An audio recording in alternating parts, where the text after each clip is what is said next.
Hello বন্ধুরা, আজকে Saudi আরবের মরা ফেলার কিছু দৃশ্য তোমাদেরকে দেখাবো। এই যে ওপরের রাস্তা আছে, এই ওপরের রাস্তা দিকে আমাকে এখন যেতে হবে সেই মরা ফেলার জায়গা দেখতে গেলে। তো ভিডিওটা দেখতে থাকো যে সৌদি আরবের কত এখানে মরা পড়ে রয়েছে। তো সৌদি আরবের যে বাড়িগুলো দেখা যাচ্ছে, এই বাড়িগুলো কিছু কিছু ইস্তারা আছে, কিছু কিছু মাজরা আছে। মাজরা বলতে যেগুলোতে ছাগল গরু উট পালন করে সেগুলোকে মাজরা বলে। আর পাশাপাশি যেগুলোকে ইস্তারা বলছে সেগুলোতে ঘাস ফুল ফল থাকে, যেমনটা ফার্ম হাউস বলি আমরা, ঠিক সেরকম। তো এই যে বাড়িগুলো রয়েছে সব মিশাল হয়ে রয়েছে, কিছু ইস্তারা রয়েছে, কিছু মাজরা রয়েছে, মানে কিছু ফার্ম হাউস আছে আর কিছু ছাগল গরুর খামার রয়েছে। এখানে যে ছাগল গরু উট দুম্বা যেসব জিনিসগুলো মরে যায় তারা একটা নির্দিষ্ট জায়গাতে ফেলে রাখে, তবে মাটির ভিতরে পুঁতে দেয় না। আর এখানকার বাইরেও যদি পড়ে থেকে যায় তাহলেও কোনো রকম পোকা হয় না, কোনো রকম গ্যাস করে না। এখানকার বাতাসটাই আলাদা রকম। তাই আমি দেখাচ্ছি তোমাদেরকে যে কত পরিমাণ এখানে মরা পড়ে পড়ে রয়েছে, আর তাছাড়াও গ্যাস করে না খো। এই রাস্তাটা কেটে কেটে রাস্তা তৈরি করেছে, তবে অনেক উঁচুতে উঠতে হবে। এই রাস্তাগুলো কেটে কেটে কিছু সৌদি মানুষরাও করে থাকে, আবার সরকার থেকেও করে থাকে।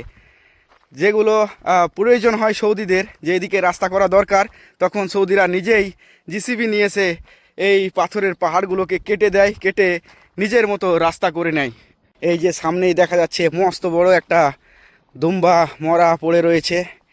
তবে এই যে সীমানাটা রয়েছে এখানে, এই সীমানার মধ্যে অনেকই দুম্বা ছাগল দেখতে পাওয়া যাবে। তো আমি যত এগিয়ে গিয়ে যাব তত দুম্বা ছাগল তারপরে উট এসব দেখাই যাবে। চলো দেখাই যাক। এখানেই রাস্তার ধারেই পড়ে রয়েছে একটা দুম্বা। ওই এই যে মাছি বসছে, এই যে সামনে এই যে মুখের মধ্যে অনেক রক্ত বেরিয়ে গেছে, এমনকি গলাটাও ক্ষত হয়ে গেছে। হ্যাঁ, কত রক্ত বেরিয়ে গেছে দেখো। আর দু একটা করে মাছি বসছে, তারপরেও কোনো রকম গ্যাস বেরোয় না খো। এই মাটির ভিতরে যদি পুঁতে দিত তাহলে একদম নিশ্চিত থাকতাম যে কোনো রকম গ্যাস হবেই না। তবে বন্ধুরা, এরকম করে যে ছাগলগুলো পড়ে রয়েছে, অনেকের মনে প্রশ্ন জাগবে যে মাটির ভিতরে ভরেনি, তাহলে কি এদেশে কুকুর নেই? কুকুরে ছিঁড়ে খুঁড়ে কেন খায় না এই ছাগলগুলোকে? এদেশেও কুকুর আছে, সমস্ত দেশেই কুকুর আছে, তবে এখানকার কুকুরগুলো মানুষ ঘেঁষটা নয়। আমাদের দেশে কুকুরগুলো মানুষের কাছে কাছেই ঘুরে বেড়ায়, তবে সৌদি আরবের যে কুকুরগুলো রয়েছে সেই কুকুরগুলো ভয়ে মানুষের কাছে আসে না, কেননা সৌদিরা কুকুর দেখতেই পারে না, রবার্টের গুলি মারে। সেই জন্যেই সেই কুকুরগুলো ভয়ে ভয়ে অনেক দূরে দূরে থাকে। এই ডাঙার এটা প্রথম ছাগল।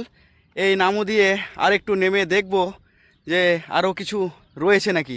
তবে নিশ্চয় থাকবে, অনেকটা বড় এখানকার যে মাজরাগুলো আছে সেই মাজরাতে প্রচুর পরিমাণ ছাগল উট পালন করে থাকে। এই নামুদিকে যত যাব ততই এই ছাগল উট দেখতে পাবো। চলো একটু নামুদিকে গিয়ে দেখি যে কত ছাগল উট মরা পড়ে রয়েছে। তাছাড়াও কুকুরেও খায়নি, আর কোনো রকম গ্যাসও করছে না, কোনো রকম পোকাও হচ্ছে না। সত্যি এটা আমাকে আশ্চর্য লাগে যে কি বাতাস আছে এখানকার মধ্যে, কি রোদ আছে এখানকার মধ্যে, যে কোনো রকম পোকা হয় না, গ্যাস হয় না। তারপরে এই যে বাড়ি দেখা যাচ্ছে এই যে সামনেই, তবে এগুলোতে মানুষ থাকে।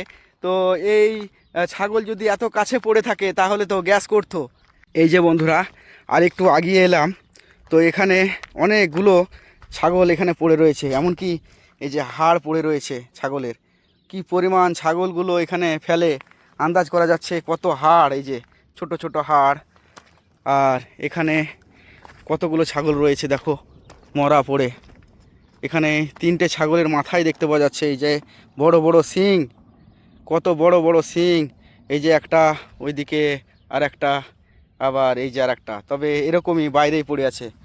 আর কত কাছে আমি দাঁড়িয়ে আছি, একবারে এই যে কাছের দিকে আমি মোবাইল নিয়ে যাচ্ছি, কোনো গ্যাস নেই, কোনো পোকা নেই। এরকমই অটোমেটিক শুকিয়ে যাবে এই ছাগলগুলো, যেমনটা এই যে শুকিয়ে গেছে, কোনো রকম পোকাও হয়নি, আর এরকমও গ্যাসও করবে না। ছাগলগুলো এরকম করে শুকিয়ে শুকিয়ে মাটির সাথে এক সময় মিলিয়ে যাবে। এদিক দিয়ে শুধু নোংরা নোংরাই পড়ে রয়েছে, চারিদিক শুধু গাছপালা কাটা। আর কাছে কাছে ছাগল। এই নামু দিয়ে হয়তো আরও গেলে আরও অনেক ছাগল দেখতে পাওয়া যাবে, তবে আমি আর নামু দিকে যাব না। বন্ধুরা, ছাগলের শিং দেখেই বুঝতে পারলে যে কত বড় বড় ছাগল সৌদি আরবে পালন করে থাকে। তো প্রচুর পরিমাণে এখানে ছাগল পালন করে, উট পালন করে। সেই জন্যেই ছাগল, উট এগুলো তো মরবেই। আর যখন মরে যায় তখন এই মরুভূমির কিছু ফাঁকা অংশ দিয়ে ফেলে দেয়। যদি ভিডিওটা ভালো লেগে থাকে তাহলে একটা করে লাইক করো। আর সৌদি আরবের ব্লগ ভিডিও দেখতে চাইলে আমার চ্যানেলটা সাবস্ক্রাইব করে রেখে সাথে থেকো। যখনই নতুন নতুন ভিডিও আপলোড করব তোমাদের কাছে পৌঁছে যাবে। সকলে সুস্থ থাকো, ভালো থাকো। দেখা হবে আবারও পরের ভিডিওতে।